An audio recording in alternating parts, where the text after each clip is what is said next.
گھنٹے کا دورہ قرآن ہے، اس کا اپنا ایک لطف ہے اور اپنا ایک سیٹسفیکشن ہوتی ہے کہ جی ہم نے شروع سے لے کے آخر تک قرآن ختم کر لیا، کیونکہ ہماری قوم کی یہ بھی ایک بہت بڑی کمزوری ہے یا ان کی آرزو ہوتی ہے کہ ہم کیا کر لیں، قرآن سے ایک دفعہ گزر جائیں۔ جب ختم ہوتا ہے پھر ہمیں لگتا ہے آج ہماری دعا قبول ہونی ہے اور آج ہی سب کچھ ملنا ہے ہم کو۔ خیر ہے تو ایک حقیقت ہے کہ قرآن کے ختم پہ ہوتی ہے قبول۔ تو اس کے لیے پھر کیا ہے کہ آپ ایک پارہ سلیکٹ کریں۔ عموماً یہ ہوتا رہا ہے گزشتہ سالوں میں کہ ہم ایک آدھ رات لوگوں سے لے لیتے تھے، طاق رات، جس میں ایک ایک سپارہ ساتھ ہو جاتا تھا نوافل کے علاوہ۔ اس طرح 30 روزے عام طور پر نہیں بنتے تو 29 دن رہ جاتے ہیں، ایک سپارہ ایکسٹرا ہو گیا۔ لوگ عید پر جانا چاہتے ہیں، یہاں تو کراچی میں اتنا مسئلہ نہیں، لیکن پنجاب میں اور خصوصاً اسلام آباد میں یہ مسئلہ اتنا گمبھیر ہے کہ اسلام آباد سب کا کوئی بنیادی ٹھکانہ نہیں، سب لوگ کہیں کہیں اور سے ہی آ کے وہاں جڑے ہوئے ہیں، تو وہ اپنے اپنے علاقوں میں شہروں میں عید منانے چلے جاتے ہیں۔ چھٹیاں ہوتی ہیں، لوگ اپنے رشتہ داروں سے جا کے ملتے ہیں، تو اس کا بھی ایک وہ پریشر ہوتا تھا کہ آپ کو جلدی ختم کر دیں، ہم نے جانا ہے، جو ہم دعا میں شریک ہونا چاہتے ہیں اس لیے جلدی ختم کریں۔ ورنہ میرا دل یہ ہوتا تھا کہ جیسے 29ویں روزے کو ہو تاکہ میکسیمم ٹائم ہم اس کے ساتھ گزار سکیں۔ اس کے لیے ایک حل تو یہ ہوتا کہ طاق راتوں میں سے کوئی رات 1 یا 2 لے لی جائے تو وہ 1.5 سپارہ کر کے اس میں کچھ وقت گزر جاتا ہے، لیکن اگر یہ ممکن نہ ہو تو آخری 10 پارے جو ہیں ان میں سے کچھ پارے ایسے ہیں کہ جن کو باہم کمبائن کیا جا سکتا ہے اور ایک دن میں ایک پارے کی بجائے 1.5 پارہ کیا جا سکتا ہے۔ لیکن پہلے 10 پاروں میں یہ چیز عموماً ممکن نہیں ہوتی، کیونکہ آپ کو معلوم ہے اس میں احکام کی آیات ہیں، مدنی صورتیں ہیں زیادہ، اور وہ بہت طویل صورتیں ہیں اور طویل احکامات اس میں آ جاتے ہیں، تو اس کو 1.5 سپارہ آپ نہیں کر سکتے۔ دوسرے حصے میں بھی آپ دیکھ رہے ہیں کہ سورت یوسف ہے، اور پھر سورت جو ہے بنی اسرائیل ہے، اور سورت کہف آپ نے ابھی پڑھی نہیں لیکن وہ بہت طویل ہے وہ بھی۔ تو یہ صورتیں جو ہے یہ خود ٹائم ٹیکنگ ہے، ان کے اندر بھی بہت میٹر ہے جس کی وجہ سے پھر آپ نہیں آگے سورت نور آ جاتی ہے، اس میں بھی بہت لینتھی ہے وہ بھی صورت۔ اس طرح پھر آپ دوسرے اشرے کو بھی نہیں ڈیوائیڈ کر سکتے، لیکن تیسرے اشرے میں عام طور پر خلاصہ ہے قرآن پاک کا، جو احکامات آپ 20 پاروں میں پڑھ چکے ہیں وہ آلموسٹ 10 پاروں میں دوبارہ ان کی ریویژن ہو جاتی ہے، اور ایک جامع پارے ہیں لیکن اس میں ڈیٹیل عام طور پر کم ہے، تو وہاں آ کر آپ جلدی بھی کر سکتے۔ 30 پارہ سب سے مختصر ہے، اس میں بہت ڈیٹیلز نہیں ہوتی، کیونکہ سب صرف دل ہلانے والی اور ایک کنکلوژن ہو رہا ہوتا ہے قرآن کا، یہ تیار کیا جا رہا ہوتا ہے انسان کو قرآن پڑھنے کے بعد عمل کے لیے۔ لیکن ایک پارہ ایوریج اگر ہم شروع کریں تو اس میں یہ ہوتا ہے کہ 2 گھنٹے کم از کم لگتے ہیں، اور ان 2 گھنٹوں میں کرنا یہ ہوتا ہے۔ اچھا ایک اور چیز یہ کہ شروع کرنے سے پہلے آپ ضرور اپنی نیت کا جائزہ لیں کہ میں کیوں شروع کر رہی ہوں اور میرا مقصد کیا ہے۔ نیت تو ساروں کو پتا اللہ کے لیے، لیکن پھر بھی ذرا تازہ کر لی جائے، جھاڑ پھٹک کر کے ذرا سی چمکا لی جائے تو اچھی ہوتی ہے، کیونکہ اس پہ پھر کوئی گرد و غبار آ ہی جاتا ہے کبھی۔ اب یہ ہے کہ نفل پڑھ کے آپ آغاز کریں، یعنی یہ نہ بھولیں کبھی بھی کوئی بھی کام جب آپ کو کرنا ہو تو ضرور اللہ تعالیٰ سے استخارے کی دعا بھی کر سکتے ہیں۔ اب یہ ہے کہ اچھی طرح اللہ تعالیٰ سے دعا کر کے، اور دعا میں صرف یہ دعا نہیں کرنی کہ یا اللہ میں بہت اچھا بول لوں، یا اللہ لوگ امپریس ہو جائیں، یہ نہیں دعائیں کرنی، دعا یہ کرنی ہے کہ یا اللہ میری نیت اپنے لیے خالص کر لے اور قبولیت والے عمل کی توفیق دے، ایسا کام کروں جو تجھے پسند آ جائے اور جس سے تیری مخلوق کو فائدہ پہنچ جائے۔ وہ اگر ٹوٹا پھوٹا بھی ہوا تو آپ دیکھیں اس کی تاثیر کہیں زیادہ ہوگی بنسبت اس کے کہ آپ بہت عالی شان کام کریں اور اس کا اثر کچھ نہ ہو۔ ٹھیک ہے، تو نیت کی اصلاح سے نفل کے بعد خاص طور پر وہ جو ایک ٹپ میں نے آپ کو دی ہے کہ جب آپ دورہ قرآن کرانے لگے تو اس سے پہلے دنیا کی فالتو باتیں چھوڑ دیں، کم از کم کچھ دیر ضرور خاموشی اختیار کریں، اپنی نیت کو، اپنے ان سب چیزوں کو حاضر کریں۔ الہدا میں تو ہم عام طور پر یہ کرتے ہیں کہ اس سے پہلے تجوید کا یا قرآن کی تلاوت کا سیشن رکھتے ہیں۔ گھر میں بھی آپ اگر کر رہے ہیں یا کہیں بھی کر رہے ہیں، ایک ٹیپ ریکارڈر اٹھا لیں یا کہیں فٹ کر دیں، اور قاری غامدی کی یا کسی بھی جو آپ کی پسند کے قاری ہیں ان کی آپ اس دن کا جو پارہ لگنا ہے اس کی کیسٹ آن کر دیں، تاکہ جو لوگ باہر سے آئیں وہ بھی آ کے شغل میلہ نہ کریں، آ کے کیا کریں، خاموشی اور احترام سے بیٹھتے جائیں اور تلاوت سنتے جائیں، اور ایک شخص مقرر کر دیں۔ جیسے اسلام آباد الہدا میں یہ ہوتا تھا، ویکلی کلاس میں لیا کرتی تھی، تو میں نے اپنی ٹیم بنائی ہوئی تھی اسٹوڈنٹس کی کہ جو لوگ تو شروع میں آتے ہیں تو میں کہہ دیتی تھی جی آج کا لیسن اس نمبر آیت سے ہے، وہ اپنا وہاں سے کھول لیتے تھے۔ جو لوگ لیٹ آتے ہیں ان کو پتہ نہیں چلتا، پتہ نہیں کہاں سے کیا ہو رہا ہے، تو ایک ٹیم ایسی ہوتی تھی کہ جو کھڑے ہو کر لوگوں کو قرآن پاک کھول کے وہاں انگلی رکھوا کے ان کو بٹھاتی تھی، ورنہ جو لوگ لیٹ آتے ہیں وہ کیا کرتے ہیں، وہ آگے سے پیچھے، پیچھے سے آگے، وہ اس کو کر کے تو ساری برکت محفل کی ختم کر دیتے ہیں، شور ہنگامہ بھی ہوتا ہے اس سے۔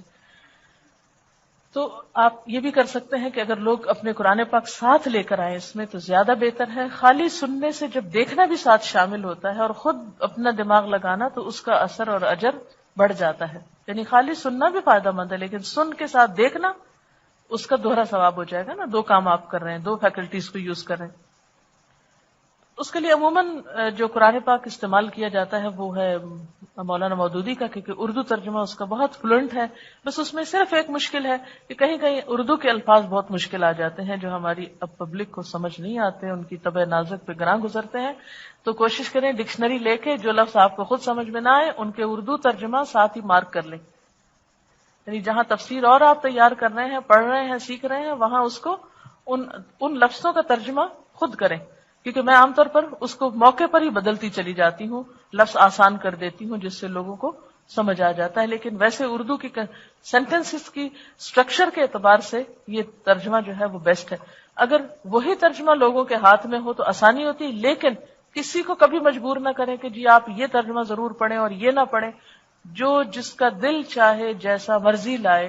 ہمیں اس سے کوئی غرض نہیں، کیونکہ ہم نے لوگوں کو کسی خاص مسلک یا گروپ یا کسی اس میں نہیں ڈالنا، ہم نے تو لوگوں کو اللہ سے جوڑنا ہے۔ اور دورہ قرآن کی اصل غرض بھی یہی ہے کہ لوگوں اور اللہ تعالیٰ کے درمیان ایک تعلق مضبوط ہو جائے۔ جو بھی کوئی ترجمہ قرآن وہ یوز کریں،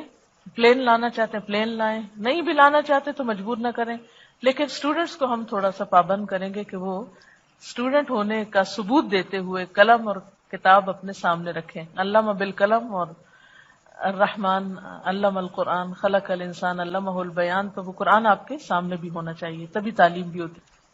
اب یہ ہے کہ تلاوت لگی ہوگی، ایک پورا ایٹماسفیئر کریٹ ہوگا، لوگ آتے جائیں گے، لائنوں میں بیٹھتے جائیں گے۔ اگر کوئی خرابی آپ دیکھیں تو یہ نہیں کریں، اپنے عمل سے ثابت کریں کہ آپ قرآن کا احترام کرتے ہیں۔ بعض لوگوں کو میں نے دیکھا ہوتا ہے تلاوت لگی ہوتی ہے اور ساتھ کیا شروع کر دیتے ہیں، باتیں شروع کر دیتے، لوگوں کو انسٹرکشنز دینا شروع کر دیتے ہیں، ذرا پلیز آگے آگے ہو جائیے، اگر آپ نے کرنا ہے لوگوں کو تو ذرا اس کو آف کر دیجیے۔ جو لوگ قرآن پڑھ کے پھر قرآن کا ادب نہیں کرتے وہ قرآن کی تعلیم کو یا مقصد کو پھر نقصان دیتے ہیں۔ تو اس لیے اگر آپ کو بیچ میں کوئی بھی اعلان کرنا پڑ رہا ہے یا کوئی انتظامی کام کرنا پڑ رہا ہے تو آپ اس کیسٹ کو آف کر دیجیے۔ اور اس میں آپ دیکھیے کہ بعض اوقات لوگ جگہ لینے کی خاطر بہت ارلی بھی آ جاتے ہیں، ایک ایک گھنٹہ بھی پہلے آ جاتے ہیں، بعض لوگ بہت دور سے آتے ہیں یا بسوں پہ آتے ہیں۔ تو جہاں بھی آپ نے پروگرام کرنا ہو وہ اس جگہ کو ذرا پہلے سے تیار کر لیں، یہ نہ ہو کہ لوگ آ کے دروازے پہ کھڑے ہو جائیں یا پریشانی کا شکار ہوں۔